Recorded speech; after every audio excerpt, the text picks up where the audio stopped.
So the Atlanta Hawks are continuing to say, hey guys, look, we are reluctant to take on D'Angelo Russell, even though D'Angelo Russell over the last few weeks has been an absolute stud.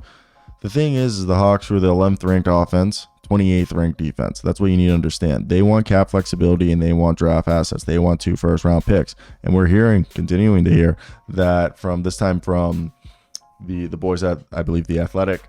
They're saying, look, Trae Young needs the ball in his hand. D'Angelo Russell's going to take the ball out of his hand.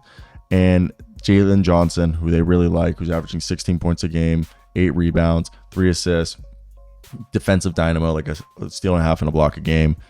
Another guy that needs the ball in his hands. They're trying to move on from Saddiq Bey, DeAndre Hunter, and looks like Clint Capella and DeJounte Murray. Now, they understand, they like Bogdanovich, who's, Bogdan's averaging 17 points again. He's the 3rd leading scorer.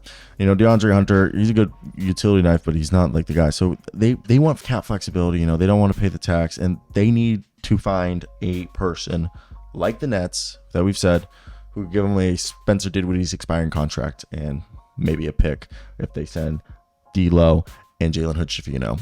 And we're like a broken record at this point. But the thing is D'Lo at this point for the Lakers has been balling, okay? D'Lo over the last, few weeks has been absolutely on a tear. Who the Lakers' 3rd leading scorer at this point is D'Angelo Russell, who's out here. You got 2 25 points per game scorers in Davis and James. And D'Lo's best stretch of his career was with the Nets. He's out here averaging 17 points on the season. And D'Lo in January has just been absolutely, insane. And I think that's the crazy part with, D'Angelo Russell is that this January he averaged 23.6 assists. So he looked good. And I think the Lakers are also like, they need to fix their defense. Okay. Then the same thing with the Hawks. Both teams, their problem is defense. I mean, the Lakers is a little bit, their 3-point shooting's like league average, but defense is they're 14th ranked, and their offense is, for the Lakers, it is offense. They need a facilitator. I think it's both sides of the balls. I just don't think this is the best.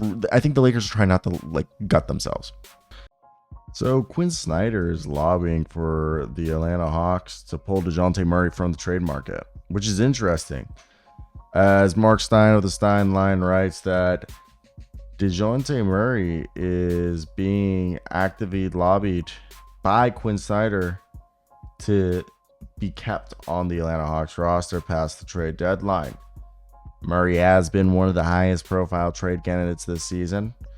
Obviously, a trade partner for the Hawks hasn't materialized, nor are they required to trade him as he's in the first year of that $114 million deal, which is a very good contract, and he's been playing phenomenally, hitting back-to-back game winners. And this report's coming from Mark Stein of the Stein Line.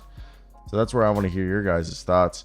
What do you guys think of all this? And if you're a Hawks fan, would you trade DeJounte Murray now or wait for the offseason? I want to hear your thoughts.